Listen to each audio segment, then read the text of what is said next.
team in Adelaide, but just got to do it for 40 minutes. 12-point first and third quarters. Either side you score 29 and 31. Something not quite right about that, is there? It's, and that's rinse and repeat for us again, where we just have these quarters that we just have, just get bogged down offensively so much, and then compound the problem at the other end. And, we talk about it a lot. I was really pleased with the first half. Hold a team, any team in this league, to 40 points and a half. You give yourself a really good opportunity to win, but then we come out in that third quarter and we just can't get anything done. Burning timeouts left, right and centre, and trying different lineups, and just couldn't get it done. And I say from a player's perspective, it's humming there for you and the team in the second quarter, and then grinds to a halt in the third. And do you feel as lost as the coach about why it's so inconsistent through games at times at Adelaide?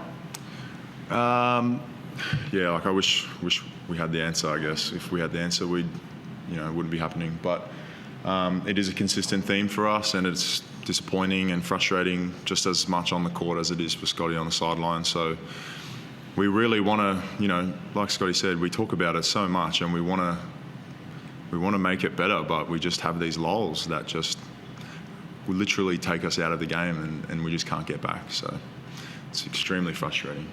Adding to the bizarre nature of the game, Scott, you go down by 7, but you have a player who delivers a triple-double. Just talk about Trey Kell and his numbers tonight. Well, I wouldn't have guessed that if you told me he had a triple-double. Look, we kept fighting, and we have kept fighting for the most period of these last few games, but it doesn't mean anything if you don't get the result, and that's where we find ourselves now, where it's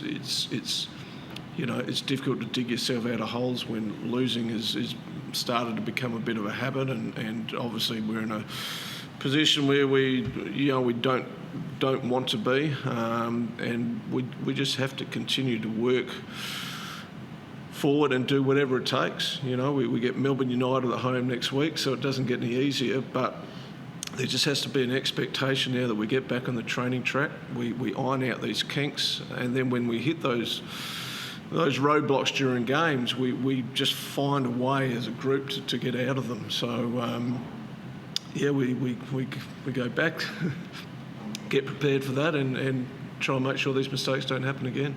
And Isaac, as a big man who had some big numbers tonight, do you look forward to that Melbourne game? Do you find the right sort of form personally tonight to go into some of the best bigs in the league against Melbourne next game? Yeah, for sure. I said this last week. I look forward to any matchup, any game. That's just part of our competitive nature as athletes. But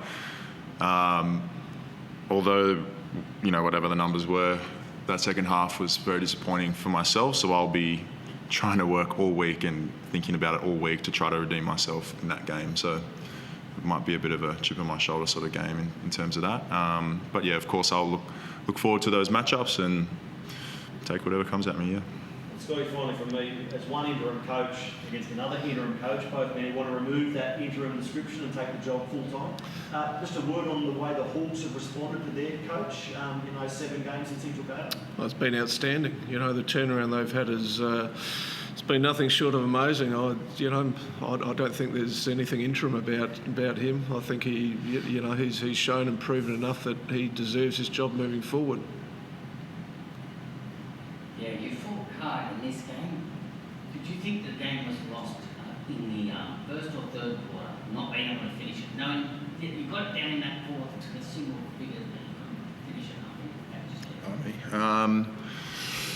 I think our lull in the third, just back to cinema corner, we couldn't get it off. We fight. We've never had the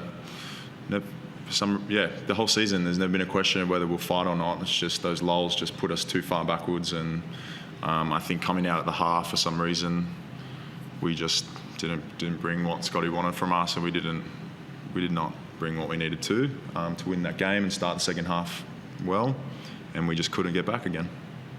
Now you've got United, Coach said it's not going to get any easier. Nope. What talk will you and the boys have, especially knowing that Goldie and the other guys at the top will bring it 2 years? Yeah, they're a great team, great players, but we've been in those games previously. You know, this season we know we can compete with them, and we know that if we just work hard this week, get a really good game plan, we have a solid week. So we can really hone in on that, and we'll be confident coming out at home and trying to give it our best there and get a win. Just one question for me. Sorry. I think the Hawks did a great job on Vasiljevic.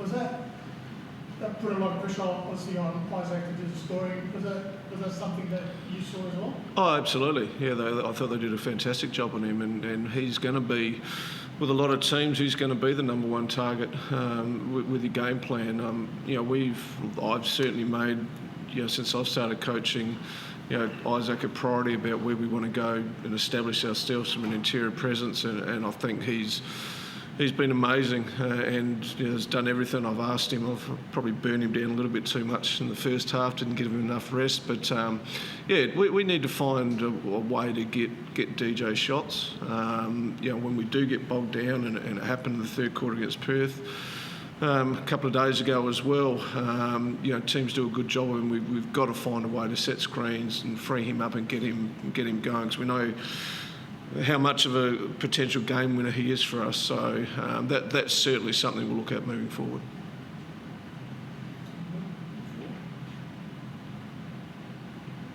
It's like off when it's got big final quarter to win that period and cut the gap. You won the rebounding. What other, and Isaac's performance on the Trey Keller's triple-double, any other positives through your eyes that we're missing? No, look, I thought Jason Kadee came in and performed really well.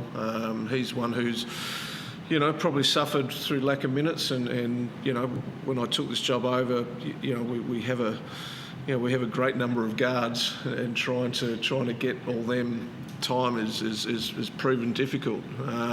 But I thought he really made the most of his opportunity tonight. I felt when we were really poised when he was on the floor, and obviously he's been in this league for a long time and knows what to do. But I don't get a lot of positives out of losses, and getting pretty sick of it, to be honest with you. But we'll have a look at the tape, make the adjustments, and move on to the next week. Thanks, man. Thanks, guys. Thank you, if that's possible. Yeah, thanks guys, appreciate it too.